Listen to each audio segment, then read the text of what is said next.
அஸ்ஸலாமு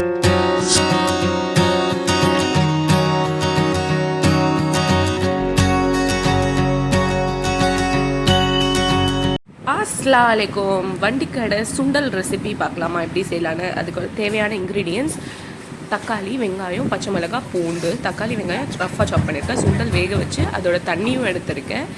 onion ஸ்லைஸாக Cornish பண்ணேன். மிளகாத்தூள், கரம் மசாலா, கொத்தமல்லி, கருவேப்பிலை. நம்ம ரஃபாக சாப் பண்ணதை வந்து கிரைண்ட் பண்ணி எடுத்துடலாம். தக்காளி, வெங்காயம், பூண்டு அண்ட் பச்சை மிளகாய் அது கிரைண்ட் பண்ணி எடுத்துட்டேன். இப்போ ஸ்டவ் வச்சு பேன் வச்சு ஆயில் சேர்த்துட்டு நல்லா ஆயில் சூடான அப்புறம் அதில் வந்து நம்ம கருவேப்பிலை ஆட் பண்ணிவிட்டு நம்ம அரைச்சி வச்சுருந்தோம் இல்லையா இப்போ பேஸ்ட்டு தக்காளி, வெங்காயம், பச்சை மிளகாய், பூண்டு இந்த பேஸ்ட்டை வந்து ஆட் பண்ணி குக் பண்ண போகிறோம். ஃபஸ்ட்டு நம்ம இப்போ வந்து சூடானவுடனே கறி லீவ்ஸ் ஆட் பண்ணிக்கலாம்.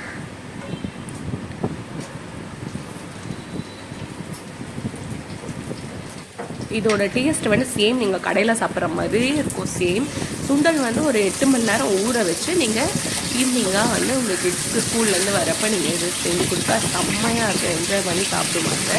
நம்ம கடையில் வாங்குறதை விட வீட்டில் செஞ்சு கொடுத்தா நீங்கள் ஹெல்த்தியாக இருக்கும் சொல்லி நான் இந்த ரெசிபி சேர்த்துருக்கேன். நீங்கள் உங்களுக்கு இன்ட்ரெஸ்டாக இருந்தால் இந்த ரெசிபி ட்ரை பண்ணி பாருங்கள். இப்போ இது நல்லா பொரிஞ்சு வந்த உடனே நம்ம வந்து ஆட் பண்ணிக்கலாம். நம்ம பேஸ்ட் ஆட் பண்ணிவிட்டு அது வந்து நல்லா குக் ஆகணும். ஏன்னா இது ரா பேஸ்ட் பச்சை பேஸ்ட்டு நம்ம அரைச்சி வச்சுருக்கோம்.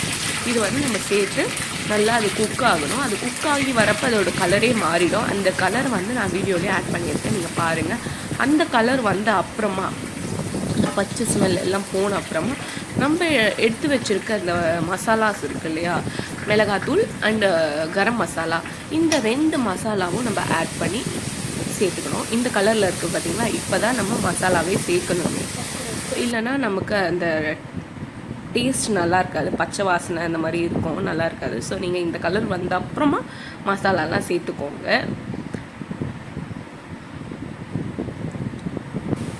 இந்த மசாலா நல்லா சேர்த்துட்டு நீங்கள் மிக்ஸ் பண்ணி விடுங்க. மிக்ஸ் பண்ணிவிட்டு நெக்ஸ்ட் என்னென்னா நம்ம எடுத்து வச்சுருக்கோம் இல்லையா சுண்டல், அது சேர்த்துக்கணும். அதுக்கப்புறம் நம்ம அந்த சுண்டல் வேக வச்ச தண்ணி இருக்கு இல்லையா, அதுதாங்க மெயினே, அதில் தான் டேஸ்ட்டே இருக்கும். நீங்கள் வந்து அந்த தண்ணி வந்து வேஸ்ட்டுன்னு நினச்சி தூக்கி போட்டுறாதீங்க. தண்ணி வேங்க, அந்த தண்ணி தான் நம்ம இதில் வந்து ஆட் பண்ணி குக் பண்ண போகிறோம். இதில் வந்து உப்பு கூட சேர்த்து நல்லா மிக்ஸ் பண்ணி அதுக்கப்புறமா நீங்கள் சுண்டல் போட்டு அந்த தண்ணி போட்டு குக் ஆகணும். நான் வந்து ஒரு 90% வந்து சுண்டல் வேக வச்சு எடுத்திருக்கேன். அந்த 10% வந்து இந்த கிரேவியில் வெந்தால் தான் வந்து அந்த மசாலா சூப்பராக இருக்கும். சுண்டல் மசாலா நீங்கள் பார்த்தீங்கன்னா தெரியும். ஒரு 90% வேக வச்சுருக்கேன். அது வந்து இதில் இந்த மசாலாவில் வந்து அது ஸ்மாஷ் ஆகிடும். வெந்து அப்படியே ஸ்மாஷ் ஆகி இந்த தோல் எல்லாம் தனியாக வரும். கொஞ்சம் தான் வரணும், கொஞ்சம் சுண்டலில் தான் அப்படி வரணும். ஃபுல்லாக வந்துடுச்சுன்னா நல்லா இருக்காது. ஸோ அந்த மாதிரி நீங்கள் கடையில் சாப்பிட்ருப்பீங்களா, உங்களுக்கு பார்த்தாலே தெரியும் அது குக் ஆகிறப்ப. நல்லா மிக்ஸ் பண்ணி விடுங்க. அதுக்கப்புறம் நம்ம அந்த தண்ணி ஆட் பண்ணிவிட்டு அது நல்லா குக்காகி வந்துடுச்சுன்னா நம்மளுடைய சூப்பரான வண்டிக்கடை சுண்டல் ரெடி ஆகிடுங்க. செம்மையாக இருக்கும். என்ஜாய் பண்ணுங்க, சாப்பிடுங்க, உங்கள் கிட்ஸ்க்கும் செஞ்சு தாங்க.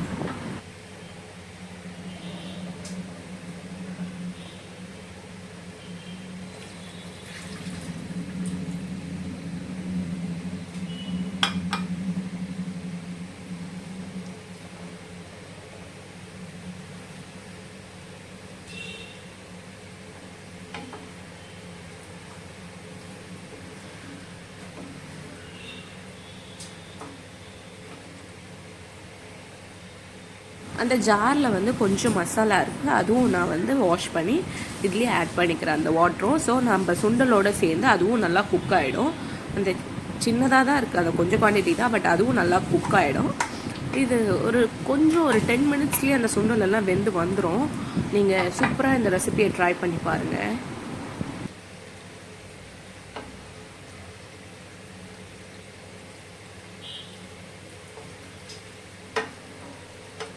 கொத்தமல்லி வந்து இப்போ நம்ம தூவி விட்டு அது நல்லா குக்காக ஸ்டார்ட் ஆகிடும். கொத்தமல்லி இப்பயே நீங்கள் போட்டிங்கன்னா தான் அந்த ஃப்ளேவர் எல்லாமே வந்து நம்ம சுண்டலில் வந்து இறங்கும். ஸோ நம்ம கொத்தமல்லி இப்பயே போட்டாச்சு. அண்ட் சர்விங் அப்பையும் நம்ம கொஞ்சம் கொத்தமல்லி ஆட் பண்ணிக்கலாம்.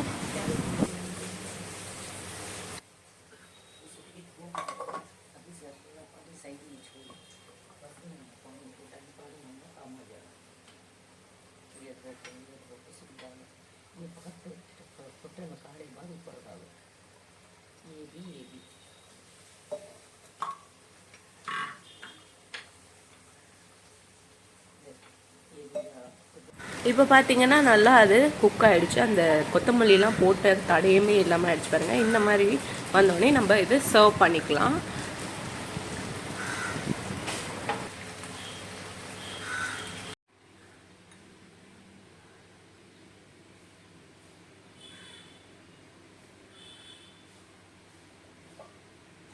சேம் சர்வ் பண்ணுறப்ப நம்ம கடையில் எப்படி சர்வ் பண்ணுவாங்களோ அந்த மாதிரி கொஞ்சமாக ஆனியன் போட்டு கொத்தமல்லி போட்டு சர்வ் பண்ணிக்கிட்டா சூப்பரான மண்டிக்கடை சுண்டல் சூப்பராக ரெடி ஆகிடும். இந்த மாதிரி நீங்கள் ரெசிபி ட்ரை பண்ணிவிட்டு உங்கள் எக்ஸ்பீரியன்ஸை கமெண்ட் பாக்ஸில் ஷேர் பண்ணிக்கோங்க. இந்த மாதிரி வீடியோஸ்க்கு நம்ம சேனலில் சப்ஸ்கிரைப் பண்ணலன்னா சப்ஸ்கிரைப் பண்ணிக்கோங்க. லைக் பண்ணுங்கள், ஷேர் பண்ணுங்கள், கமெண்ட் பண்ணுங்கள். இதோட நான் அடுத்த வீடியோவில் பார்க்குறேன். அது வரைக்கும் பாய் பாய், அல்லாஹ் ஹாஃபிஸ்.